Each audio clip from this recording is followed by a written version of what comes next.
m'appelle Barbara Bernard et grâce à mon blog mode, je vous invite à découvrir toutes les dernières tendances. Défilés, backstage, interviews des plus grands designers, je vous emmène au premier rang des défilés de prêt-à-porter automne-hiver à Paris. Ce matin, nous nous sommes levés aux aurores pour être les premiers à fouler le sol de la toute nouvelle boutique Michael Kors à Paris. Je vous emmène faire le tour des lieux. Les Français vous adorent et nous sommes très heureux d'avoir notre première boutique Michael Kors à Paris. Je n'arrêtais pas d'entendre mes clients français me dire « Quand ouvrez-vous une boutique à Paris ? Quand ?» Et quand j'ai trouvé cet endroit si lumineux, quand j'ai trouvé ce lieu, rue Saint-Honoré, je me suis dit « C'est parfait, c'est lumineux, c'est frais, c'est optimiste et c'est très parisien. » Lunettes noires, manteau noir, c'est la panoplie parfaite de la rédactrice de mode parisienne.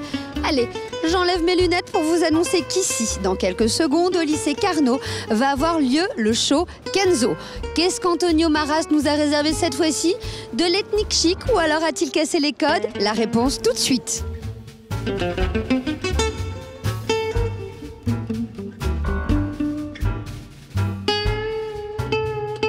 La première partie, c'est on a dédié à Tina Modotti, c'est la partie verte, c'est-à-dire il a un côté militaire, un côté homme, mais coupé avec des imprimés fleurs, très très Kenzo. La seconde partie, c'est dédié à George O'Keeffe, et c'était la peintre. Et j'ai choisi des couleurs qui sont trop calmes, pas des couleurs brillantes, parce que j'ai pensé aussi de garder les côtés intimes, les côtés privés de cette femme.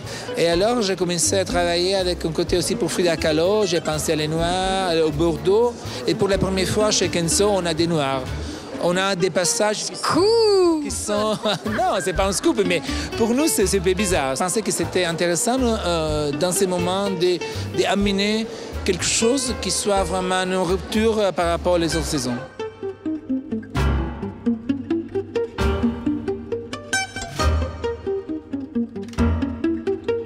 Moi, j'ai adoré cette robe comme ça un peu floue qui volait là, avec la dentelle sur le devant, tout l'empiècement de dentelle était magnifique. Allez, je vous emmène chez Acris avec Albert Krimmler qui nous ouvre son showroom juste pour nous. Alors les couleurs, on est dans quel coloris en dominant?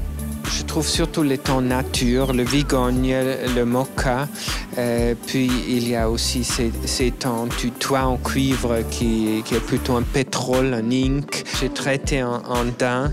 Et ce que j'adore sur le crin, c'est vraiment le tissu le plus noble que vous pouvez vous innover. Et ça a une résistance qu'on ne peut pas imaginer, mais c'est aussi archi léger. Ah oui. Hein?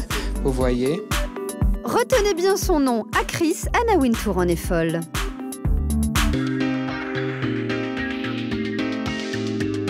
Alors moi ce soir je vous emmène à l'Olympia, non pas pour le concert de Lady Gaga, ça c'est pour plus tard, mais pour le défilé Paul et Joe. Et oui, pour les 15 ans de la marque, Paul et Joe a décidé de mettre les petits plats dans les grands et s'est offert l'Olympia.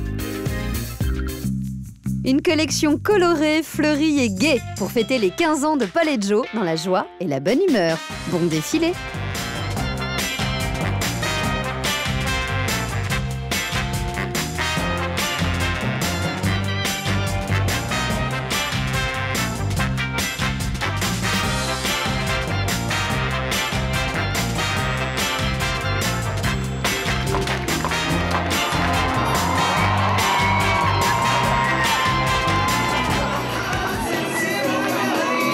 Et quelle finale pour Paul & Joe! Jamiroquai himself pour un concert privé de 45 minutes. Et oui, 15 ans ça se fête. Bon anniversaire Sophie Elbou!